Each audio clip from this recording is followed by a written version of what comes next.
میری بیوی جنت میں جائیں گی ہی نہیں. بولا کیوں بھائی, کیوں نہیں جائیں گی؟ حدیث میں لکھا ہے بیوی اگر شوہر کو ناراض کرے تو جنت میں جائیں گی. حدیث صحیح ہے. بولا حدیث صحیح ہے, اسی لیے میری بیوی جنت میں جائیں گی ہی نہیں. اگر تیری بیوی جنت میں نہیں جائیں گی تو بھی نہیں جائیں گا. بولا کیوں؟ تیرے پاس صبر ہی نہیں ہے. وعلیکم ورحمۃ اللہ وبرکاتہ. سر آئی ایم اے اسٹوڈنٹ اور میرا کوشچن یہ ہے ڈومیسٹک وائلنس کے اوپر. یہ جنریشن ٹو جنریشن چلتا ہے. اگر یہ پیرنٹس کے درمیان بہت زیادہ کلیشز ہے اور مطلب اس میں بچوں کا کیا کردار بنتا ہے کہ وہ کیسے ہینڈل کریں اس سچویشن کو, اور ہمارے پاکستان میں یہ بہت زیادہ بڑھتا جا رہا ہے.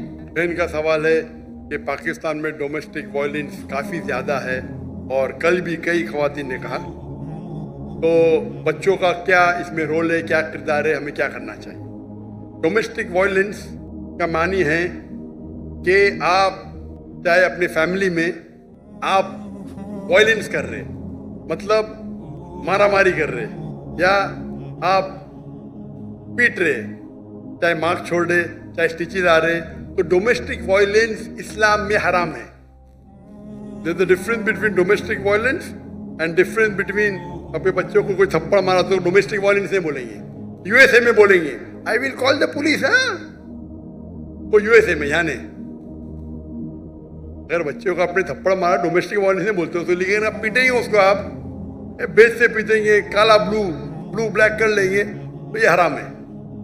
اور اللہ کے رسول کی حدیث بھی ہے کہ آپ فیس پہ نہیں مار سکتے, آپ ماریں گے تو کبھی اس پہ مارک نہیں چھوڑ سکتے. یہ دربا کی معنی ہے, لائک وتھ اے مسواک. تو domestic violence where there is torture it's totally حرام. بچوں کا کیا رول ہے؟ پہلا رول یہ کہ آپ کے پاس کاؤنسلنگ ہونا چاہیے, کاؤنسلنگ سیشن ہونا چاہیے. اسلام میں برابر ہی ہے, عورت اور مرد کے حقوق ہے. کچھ وقت مرد اونچے ہے, کچھ وقت عورت اونچی ہے, اوور آل بہت ایکول. اس کے اوپر تقریر کر سکتا ہوں لیکن وقت نہیں ہے. اس کا سیلوشن کیا ہے؟ سیلوشن یہ ہے کہ معاشرے میں کاؤنسلنگ ہونا چاہیے.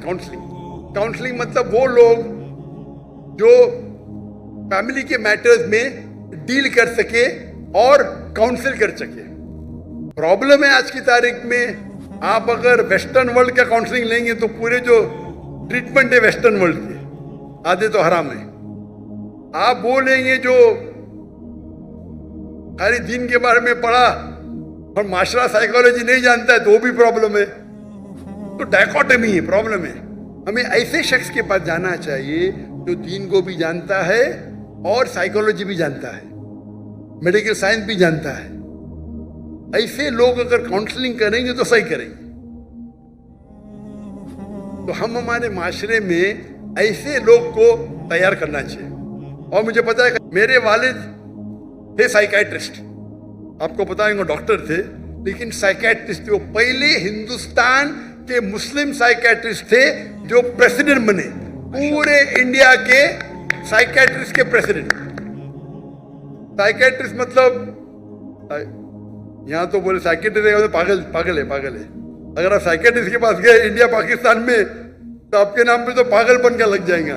امریکہ میں تو سائیکیٹرسٹ کی تو تنخواہ ملتی تھی, ان کی تو اتنی چاندی ہے. اس کو آرام کرنے کا سائیکیٹرسٹ کے جاؤ, آدھا گھنٹہ بکواس کرو, یہ بل دے دو $5,000. تو سائیکیٹرسٹ کی بہت تنخواہ ہوتی ہے, انکم آمدنی بہت ہوتی ہے. انڈیا پاکستان میں سائیکیٹرسٹ کے پاگل ہو گیا تو لوگ بول کے بھی ڈرتے. یہ غلط ہے. سائیکیٹری از اے اسپیشلائز فیلڈ. تو میرے والے تقریر بھی کرتے اسلام اینڈ سائیکالوجی. اللہ انہیں جنت فرمائے, رحم اللہ. تو ہمارے ادارے میں بھی اسلامک ریسرچ فاؤنڈیشن میں we used to have counselling. Ladies کے پاس, جینٹ کے پاس. کبھی ساتھ میں ملنے پڑتا تو محرم ضروری ہے.